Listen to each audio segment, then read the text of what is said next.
Hello everyone, good afternoon. কেমন আছো তোমরা সবাই? আমি মৌসুমি। তো দেখো, আবার একটা নতুন ব্লগে তোমাদের সবাইকে স্বাগত।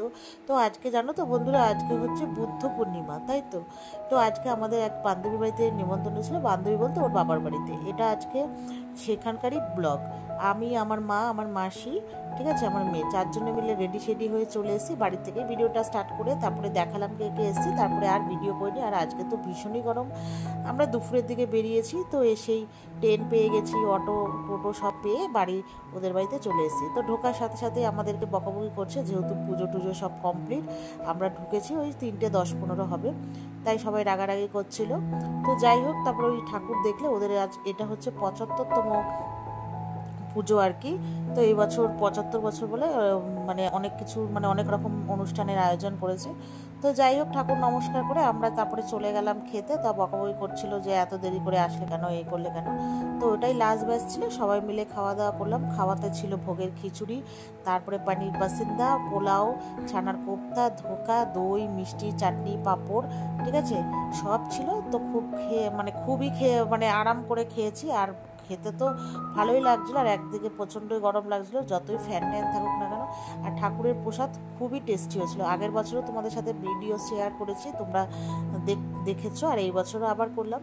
তো যাই হোক, খেয়ে দিয়ে তারপরে ওদের রুমে গিয়ে বসলাম। তো সবাই গল্প করছিলাম, ওই দিদির বান্ধবীর আর কি বাবা, ওরা বোন সবাই মিলে অনেকক্ষণ ধরে গল্প টল্প করে। তো 6:15-তে ওদের নিচে আসলাম। এসে এই যে সন্ধ্যা আরতি স্টার্ট হয়ে, তো আমি এই পাশটা দাঁড়িয়ে তো সন্ধ্যা আরতিটা করেছি। আর আজকে ওদের ডেকোরেশন এগুলো সব ওই যারা ওই যে ফুলের কাজ করে তাদের দিয়ে ডেকোরেশন করায়, বাইরের গেট ফেট ওগুলো আর তুলিনি। আর ভীষণই গরম, আর দেরি হয়ে গেছিলো না, ওই জন্য আমরা না আর এই ভিডিও তুলতে পারিনি। তো সন্ধ্যা আরতি হচ্ছিলো। তো সন্ধ্যা আরতিতে এখানে ও প্রথমে প্রদীপ দিয়ে আরতি করছিল, আরও অনেক কিছু দিয়ে করছিল। আর এখানে দাঁড়াতে না খুবই অসুবিধা হচ্ছিলো, আর ভীষণই গরম লাগছিল। তো জানো, তো বারবার অসুবিধা হচ্ছে, যেহেতু ঠাকুরের মুখটা আমি ওখান থেকে দেখাতে পাচ্ছিলাম বলে ওই জন্য আর ভিডিও করিনি। তো সন্ধ্যা আরতি হচ্ছিলো, তা আমি ওদের মানে মা ওরা সব বাইরে বসে আছে, ওখান থেকে আর কি মারা দেখছে। তো আমি আবার তারপরে ভিডিও একটু অল্প করে চলে গেলাম। তো চলে এসে তারপরে হচ্ছে আমরা যে ঠাকুরের জন্য সন্দেশ নিয়ে গেছিলাম, সেটা আরতি হওয়ার পরে আমার বান্ধবী দিয়ে দিল।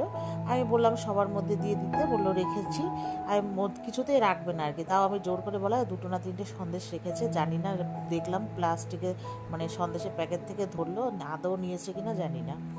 তো যাই হোক, তারপরে প্রসাদ দিল, আমরা বাড়ি চলে আসলাম আর কি, বললাম চলে যাই। মাসিরও খুব জ্বর এসছে। তো মার বাড়িতে এই যে এসি, তারপরে মার বাড়িতে আসার আগে বাড়িতে ঢুকবো, দেখি কারেন্ট নেই। তো সেই জন্য মার বাড়ি এসে ওই চা খেলাম। তো চলো, টাটা।